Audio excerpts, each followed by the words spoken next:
भगवान परशुराम जो कि भगवान विष्णु के छठे अवतार थे, जिनके पिता का जमदग्नि नाम था, और वो जो कि एक ब्राह्मण कुल से थे, और वहीं पर जो उनकी माता जो रेणुका थी वो एक क्षत्रिय कुल से थी। इसलिए भगवान परशुराम में ब्राह्मण और क्षत्रिय दोनों गुण थे।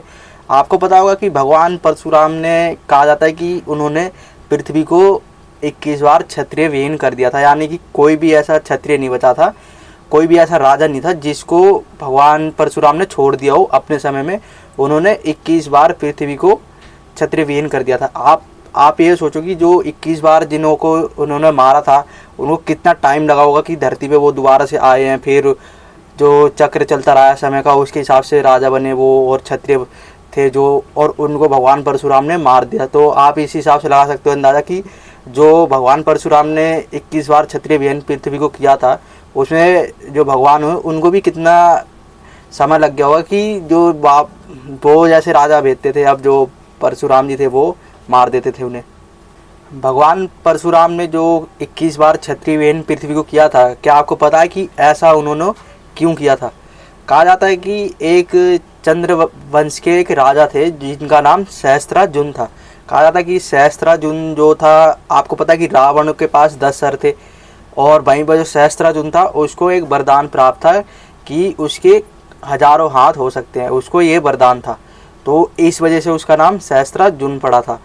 तो जो सहस्त्रार्जुन था, कहा जाता है कि जो भगवान परशुराम थे वो सहस्त्रार्जुन के राज्य में ही रहते थे। तो जो सहस्त्रार्जुन थे वो एक बार अपने सिपाहियों के साथ, कहा जाता है, वन में शिकार के लिए निकलते हैं, और वहाँ पर वो शिकार के लिए जाते हैं वन में। और कहा जाता है जब वो वहाँ पर थक जाते हैं, उन्हें प्यास वगैरह लगती है, तो वो भगवान परशुराम जी के पास, उनकी जो कुटिया होती है वहाँ पर वो जाते हैं। और उस समय में कहा जाता है कि भगवान परशुराम वहाँ पर नहीं होते हैं।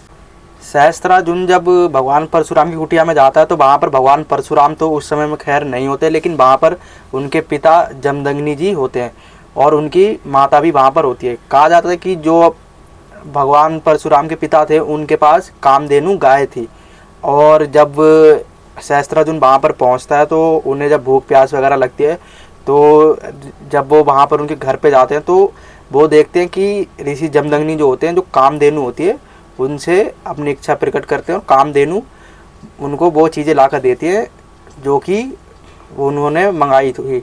आपको पता है कि कामधेनु को इच्छा पूर्ति के लिए भी जाना जाता है, कि आप कुछ भी इच्छा मांगो तो कामधेनु गाय जो होती है, जो हमारी कामधेनु माता है, वो उसे पूरी करती है।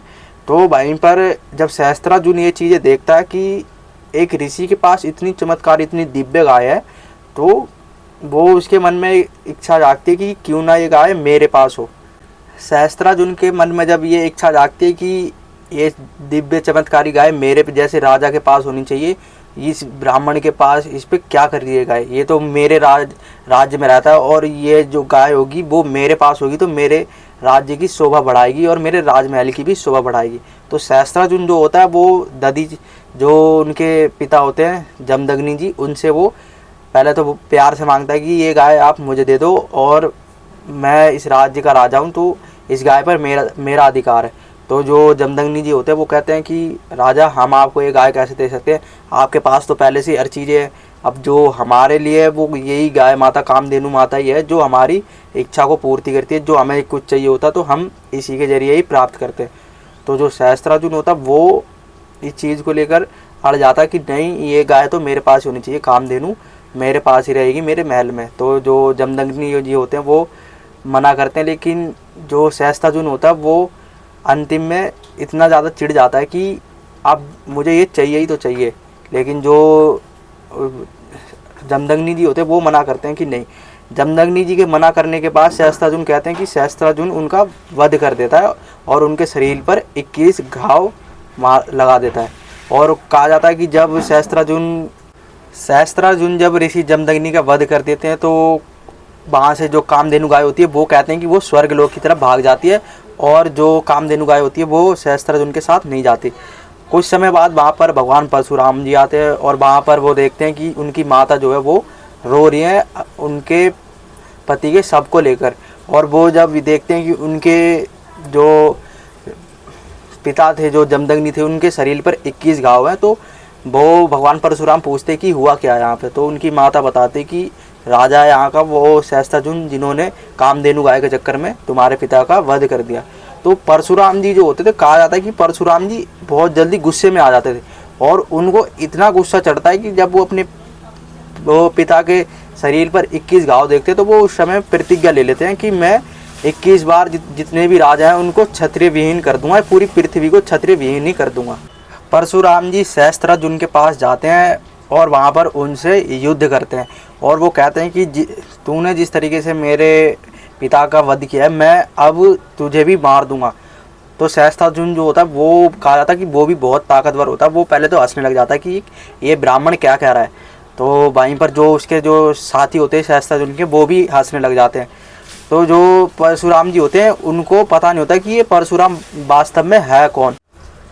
परशुराम जी पहले तो जो सहस्त्रजुम्न के जो साथी होते हैं, जो सैनिक होते हैं, उनको पहले मार देते हैं और बाद में जब परशुराम जी सहस्त्रजुम्न से युद्ध करते हैं तो सहस्त्रजुम्न जो कि वो भी एक ताकतवर राजा होता है, तो पहले तो वो परशुराम जी और उनके बीच में बराबर का युद्ध होता है। बाद में कहा जाता है कि परशुराम जी अपने फरसे से उनका वध कर देते हैं।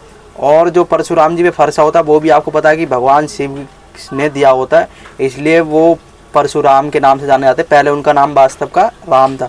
कहा जाता है कि इस तरीके से जो परशुराम जी थे उन्होंने अपनी प्रतिज्ञा पूरी करी थी और उन्होंने जो बोल दिया था कि मैं 21 बार पृथ्वी को क्षत्रिय विहीन कर दूंगा, वो उन्होंने अपने पिता के और माता के अपमान के लिए कहा था और उन्होंने वैसा किया भी। उन्होंने 21 बार क्षत्रिय विहीन कर दिया था पूरी पृथ्वी को। अब आप ये सोचते हो कि एक बंदा जो इतना चिढ़ जाता है राजा महाराजा क्षत्रियों से कि मैं 21 बार विहीन कर दूंगा पृथ्वी को। अब पृथ्वी जो बार बार तो ऐसा हो नहीं सकता कि एकदम से राजा या क्षत्रिय आ जाएंगे। पृथ्वी में भी धीरे धीरे कर कर ही राजा महाराजा क्षत्रिय जो थे, जितने भी जो बड़े बड़े थे, वो एकदम से तो आ नहीं सकते, वो धीरे धीरे ही आएंगे। अब आप ये सोचते हैं कि ब्रह्मदेव को कितना टाइम लग गया होगा कि जब परशुराम जी ने ऐसा करा है तो ब्रह्मदेव को कितना टाइम लगा होगा कि वापस फिर राजा लाऊं। एक बार जैसे आए उन्होंने फिर मार दिया, दूसरी बार आए परशुराम जी ने फिर मार दिया, तीसरी बार मार दिया। अब ऐसे करते करते उन्होंने 21 बार क्षत्रिय विहीन पूरी पृथ्वी को कर दिया और बाद में वो अपने गुस्से को शांत करते हैं कि चलो ठीक है, अब मेरा बदला पूरा हो गया, अब मैं आगे नहीं कुछ करूँगा। और इस तरीके से भगवान परशुराम जी ने पूरी पृथ्वी को 21 बार क्षत्रिय विहीन किया था और अपने पिता और माता का बदला लिया था उन्होंने।